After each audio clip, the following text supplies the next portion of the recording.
प्राकृत पैंगलम के संकलनकर्ता का नाम बताइए। प्राकृत पैंगलम ग्रंथ है और इसके संकलनकर्ता कौन है? लक्ष्मीधर की ये रचना प्राकृत पैंगलम की लक्ष्मीधर।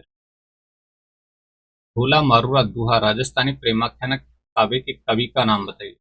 ढोला मारूरा दुहा राजस्थानी प्रेमाख्यान काव्य है और इसके कवि कौन? इसके कवि का नाम बताना है। तो इसके कवि हैं कुशलाभ, और बहुत जगह कल्लोल देखने को, तो कई जगह कल्लोल आता है, कई जगह कुशलाभ आता है।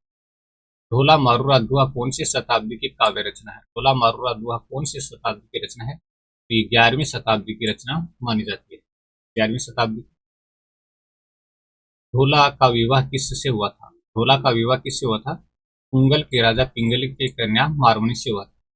उंगल के राजा पिंगल की कन्या मारवणी से। मारवणी से विवाह के समय ढोला की आयु कितनी थी? मारवणी से विवाह के समय ढोला की आयु कितनी थी? तो ये आयु थी 3 वर्ष। ठीक है। विवाह के समय मारवणी की आयु कितनी थी? 1.5 वर्ष। विवाह के समय मारवणी की आयु कितनी थी? 1.5 वर्ष। ढोला किसका पुत्र था? कछवा वंश के राजा नल का पुत्र था ढोला। ढोला कछवा वंश के राजा नल का पुत्र था। युवा होने पर ढोला का विवाह किससे हो जाता है? विवाह होने पर ढोला का विवाह किससे हो जाता है? तो मालवा की राजकुमारी मालवनी से हो जाता है। विद्यापति किसके वक्त थे? विद्यापति शिव के वक्त थे। विद्यापति किसके वक्त थे? शिव के वक्त। विद्यापति ने किसके कहने पर विद्यापति पदावली की रचना की? विद्यापति ने किसके कहने पर विद्यापति पदावली की रचना की? तो महारानी लक्ष्मा देवी के कहने पर विद्यापति पदावली की रचना की। अभिनव जयदेव किसको कहा जाता है? विद्यापति को कहा जाता है अभिनव जयदेव। विद्यापति को। किसके पदों को गाते गाते चैतन्य महाप्रभु बेहोश होकर गिर जाते थे? विद्यापति के पदों को गाते गाते। विद्यापति के पदों को। राहुल वेल कौन सी शताब्दी की रचना है? राहुल वेल कौन सी शताब्दी की रचना है? दोस्तों ये 10वीं शताब्दी की रचना है राहुल वेल।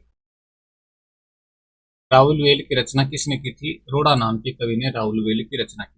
रोड़ा नाम के कवि ने। राहुल वेल किस प्रकार का काव्य है? राहुल वेल किस प्रकार का काव्य है? तो राहुल वेल गद्य पद्य मिश्रित चंपू काव्य है। चंपू काव्य की श्रेणी में आता है। राहुल वेल में किसका वर्णन किया गया है? राहुल नामक नायिका की। राहुल नामक नायिका की नक्सिक का वर्णन किया गया है राहुल वेल। हिंदी में नक्सिक वर्णन का आरंभ किस रचना से माना जाता है? तो राहुल वेल से माना जाता है। हिंदी में नक्सिक वर्णन का जो प्रारंभ है वो राहुल वेल से माना जाता है। राहुल वेल की सबसे बड़ी विशेषता क्या है? राहुल वेल जो ग्रंथ है उसकी विशेषता क्या है? ये शिलांकित करते हैं। ये शिलाओं पर अंकित रचना है।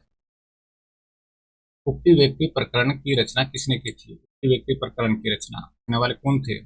पंडित दामोदर शर्मा ने उक्ति व्यक्ति प्रकरण की रचना की थी।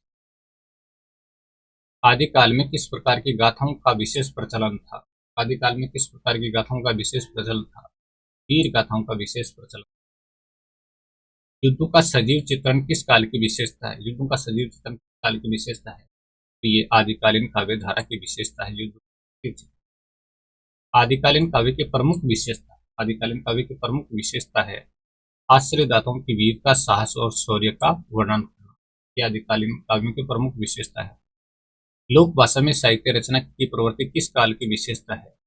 तो ये आदिकालीन काव्य धारा की विशेषता है लोक भाषा में साहित्य रचना की प्रवृत्ति। सहृदय की चेतना का साधारणीकरण कौन मानते हैं? सहृदय की चेतना का साधारणीकरण मानते हैं केशव प्रसाद मिश्र। दोस्तों ये वीडियो आपको कैसा लगा? अच्छा लगा तो कमेंट जरूर कीजिएगा। बहुत बहुत धन्यवाद। और आप लगातार वीडियो देखते रहें और हमेशा चैनल को सब्सक्राइब करके रखें।